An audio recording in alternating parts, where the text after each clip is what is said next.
Cordiales saludos. Para hoy presento, identificando a las dos bestias de Apocalipsis 13. El Apocalipsis 13 es un capítulo muy importante. Las dos bestias representan un desafío importante para nuestra comprensión. Apocalipsis 13 versículos 1 al 4 dice: Me paré sobre la arena del mar, y vi subir del mar una bestia que tenía 7 cabezas y 10 cuernos, y en sus cuernos 10 diademas, y sobre sus cabezas, un nombre blasfemia. Y la bestia que vi era semejante a un leopardo, y sus pies como de oso, y su boca como la boca de león. Y el dragón le dio su poder y su trono, y grande autoridad. Vi una de esas cabezas como herida de muerte, pero su herida mortal fue sanada, y se maravilló toda la tierra en pos de la bestia, y adoraron al dragón que había dado autoridad a la bestia, y adoraron a la bestia, diciendo: ¿Quién como la bestia? ¿Y quién podrá luchar contra ella? La palabra surgir en griego es ek, que significa salir de, o provenir de. Y sí, se relaciona con la idea de un poder establecido, ya sea político o religioso.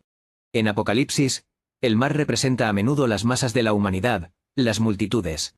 Entonces, la primera bestia emerge en zona de mucha población humana, de Europa.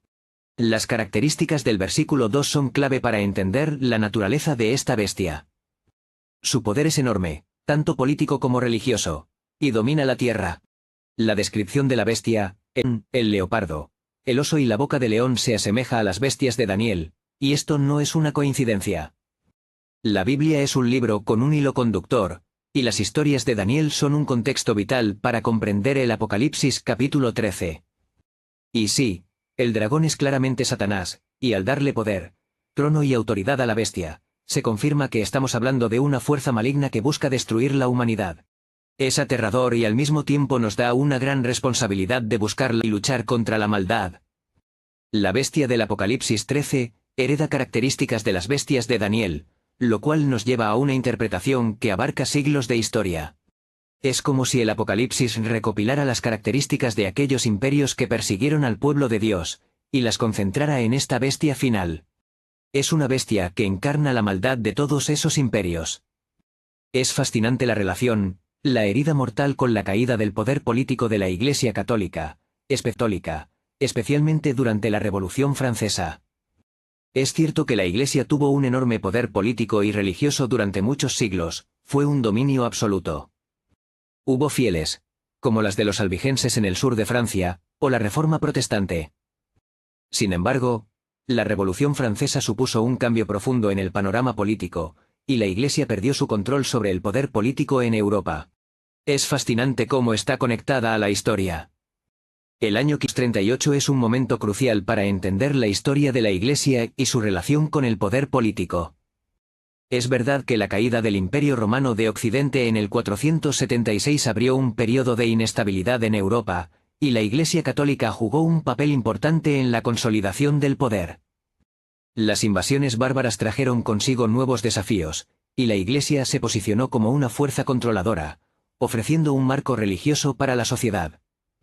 El caso de Clodoveo I, rey de los francos, es un ejemplo claro de cómo la Iglesia se alió con los gobernantes para expandir su influencia. Su conversión al cristianismo en el año 496 fue un acontecimiento crucial que abrió las puertas a la expansión de la Iglesia en el territorio franco. Sin embargo, es importante tener en cuenta que no todos los reinos bárbaros abrazaron el cristianismo católico.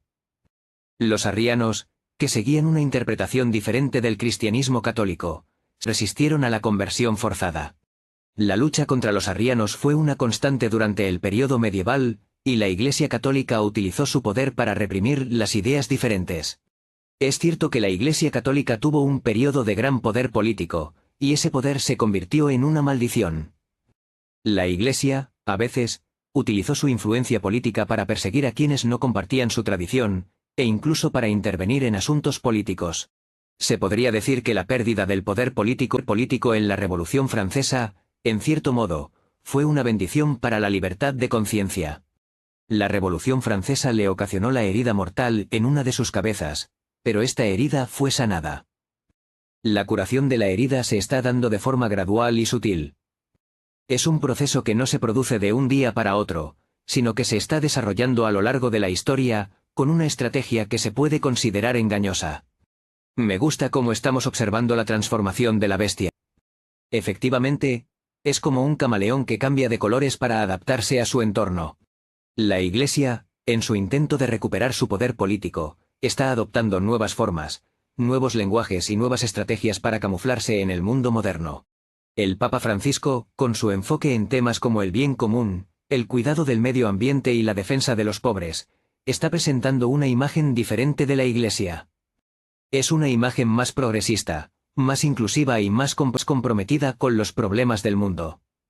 Pero, como hemos señalado, debajo de esta imagen, hay una agenda política que busca influir en la opinión pública y en las decisiones de los gobiernos. El Laudato Si, como bien menciona, es un ejemplo claro de cómo la Iglesia está utilizando el lenguaje de la ecología para promover una visión política del mundo. El Papa Francisco, a través de este documento, está articulando una postura que coincide con los intereses de los países que están impulsando agendas de tener en cuenta que esta transformación de la bestia no solo se da a través de las palabras. La Iglesia está utilizando diversos medios, como las redes sociales, los medios de comunicación tradicionales y las organizaciones sociales, para difundir su mensaje y para influir en las decisiones políticas. El Laudato Si es una herramienta poderosa que la Iglesia está utilizando para proyectar una imagen de interés por el bien común y la sostenibilidad. Es un documento que se alinea con las agendas de organizaciones como la ONU, y que busca influir en la política global. Y sí, esta estrategia de adaptación es un indicio de que la bestia está sanando su herida. No se trata de un regreso inmediato al poder político del pasado, sino de una nueva forma de control, más sutil y más globalizada. La Iglesia, a través de su discurso sobre el medio ambiente, está ganando influencia en los organismos internacionales, en las grandes empresas y en la opinión pública. No olvidemos que estamos analizando la primera bestia, la que surge del mar. Es decir, un poder que tiene raíces en el mundo terrenal europeo. Su influencia se extiende a través de las instituciones, las ideologías y las emociones humanas. Ahora nos centramos en la segunda bestia, la que surge de la tierra. Apocalipsis 13 versículos 11 y 12 dice: Después vi otra bestia que subía de la tierra, y tenía 2 cuernos semejantes a la de un cordero, pero hablaba como dragón, y ejerce toda la autoridad de la primera bestia en presencia de ella, y hace que la tierra y los moradores de ella adoren a la primera bestia, cuya herida mortal fue sanada. Los versículos 15 al 17 dice: Y se le permitió infundir aliento a la imagen de la bestia, para que la imagen hablase e hiciese matar a todos los que no la adorasen. Y hacía que a todos, pequeños y grandes, ricos y pobres, libres y esclavos, se les pusiese una marca en la mano derecha, o en la frente, y que ninguno pudiese comprar ni vender, sino el que tuviese la marca o el nombre de la bestia, o el número de su nombre. La segunda bestia es muy diferente a la primera. Mientras que la primera surge del mar, la segunda surge de la tierra. Es un detalle importante que revela su naturaleza y origen. La segunda bestia tiene 2 cuernos como los de un cordero, lo que sugiere una apariencia inofensiva. Es como si estuviera imitando a Cristo, aparentando ser un poder benigno, pero en realidad, su voz es la del dragón, la del diablo. Es interesante cómo la segunda bestia se define a través de su relación con la primera. Su poder no es independiente, sino que deriva de la primera bestia. Es como un delegado que actúa en nombre de la primera bestia, y que busca perpetuar su influencia en el mundo. Efectivamente, la segunda bestia va a tener el poder de la primera, a través de la creación de una imagen que represente su autoridad. La segunda bestia, con su apariencia engañosa, está destinada a dar las estrategias de la primera. Si la primera bestia persiguió, mató y oprimió, su imagen también será un instrumento de opresión y violencia. Es importante entender que esta imagen no es solo una representación física, sino una forma de pensar, una ideología. Es una visión del mundo que se impone a través de la propaganda, la manipulación y la coerción. La segunda bestia, con su capacidad para dar aliento a la imagen de la primera, es una fuerza poderosa que puede manipular la mente y la voluntad de las personas. Está diseñada para mantener a la gente bajo el control de la primera bestia, evitando que se rebelen contra su autoridad. La segunda bestia es un poder que va a alcanzar a todos, sin importar su posición social, su riqueza, su origen o su creencia. La marca es un símbolo de control total, una herramienta para obligar a todos a someterse a la voluntad de la bestia. Es como si la segunda bestia estuviera creando un sistema de control social que afecta a todos los aspectos de la vida, la economía, la religión, la política y las relaciones sociales. Quien no lleve la marca, quedará marginado, excluido y condenados sin ningún derecho. La marca representa un control total que se extiende a todas las áreas de la vida. Es un sistema que busca eliminar la libertad de conciencia y la autonomía individual, imponiendo una obediencia absoluta a la voluntad de la bestia. La Gran Ramera es la primera bestia, el poder religioso que surgió de la caída del Imperio Romano, y sus hijas son las diversas formas de cristianismo apóstata, como el protestantismo. El capítulo 17 nos dice que la Gran Ramera se sienta sobre muchas aguas, lo que significa que tiene poder sobre las naciones del mundo. Y que está adornada con oro, piedras preciosas y perlas, lo que sugiere que es una entidad rica y poderosa. El análisis sobre el protestantismo apóstata como hijas de la Gran Ramera es muy interesante. El protestantismo, en algunas de sus expresiones, ha perdido la esencia del Evangelio y se ha contaminado con los valores de la obediencia. Es un símbolo de la influencia que las religiones apóstatas tienen sobre las personas. La historia del cristianismo se entrelaza con la profecía del Apocalipsis. Es verdad que el cambio del día de reposo del sábado al domingo ha sido un punto de controversia a lo largo de la historia. La Iglesia Católica, que surgió del Imperio Romano, se valió de su poder político para establecer el domingo como día sagrado. Este cambio fue parte de una estrategia para consolidar la autoridad de la Iglesia y para diferenciarse del judaísmo. El sábado, como día de reposo, está claramente establecido en la Biblia. Es un día dedicado a la adoración y al descanso, en memoria de la creación. Sin embargo, el domingo se convirtió en el día de la resurrección de Jesús, un evento central para el cristianismo. El cambio del sábado al domingo se produjo por razones teológicas y políticas.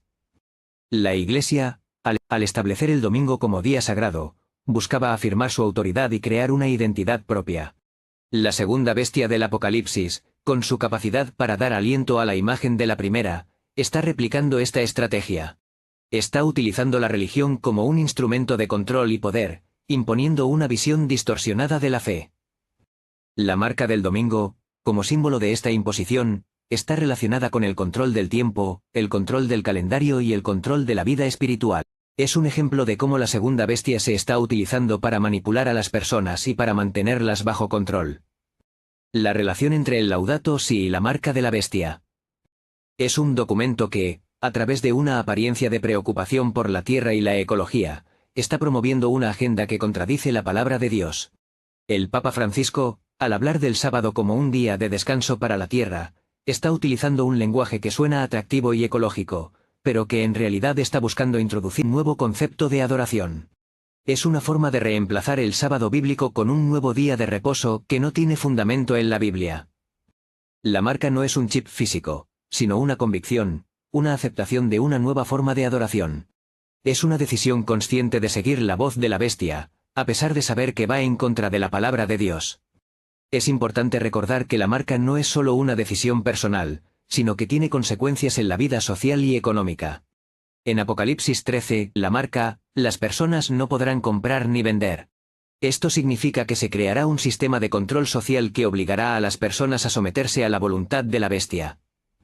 La marca del domingo no es solo un asunto religioso, sino que se está convirtiendo en un instrumento de control político y económico. Es una forma de manipulación que busca eliminar la libertad y la autonomía individual. Es cierto que la imagen de la bestia no será la primera bestia en sí misma, sino una representación, una imitación que encarna sus características. Y, los Estados Unidos, con su origen protestante y su poderío global, son un candidato ideal para representar la imagen de la bestia. Es un país que ha tenido una gran influencia en el mundo, tanto en lo político como en lo cultural. Y su influencia se ha extendido a través de las instituciones, las ideologías y la economía global. El protestantismo, en algunas de sus expresiones, ha perdido la esencia del Evangelio y se ha adaptado a los valores del mundo. Ha abrazado el materialismo, la individualidad del éxito personal, y rechazo de los 10 mandamientos de Dios, rechazo de valores que contrastan con la humildad, la fe y el amor al prójimo que caracterizan al verdadero cristianismo. El protestantismo en Estados Unidos ha tenido una influencia significativa en la política, la economía y la cultura del país. Y esta influencia se ha extendido a otras naciones, convirtiéndose en una fuerza global que busca imponer su visión del mundo. La segunda bestia, con su apariencia de cordero, pero con la voz del dragón, es una metáfora perfecta del protestantismo en su versión más secularizada.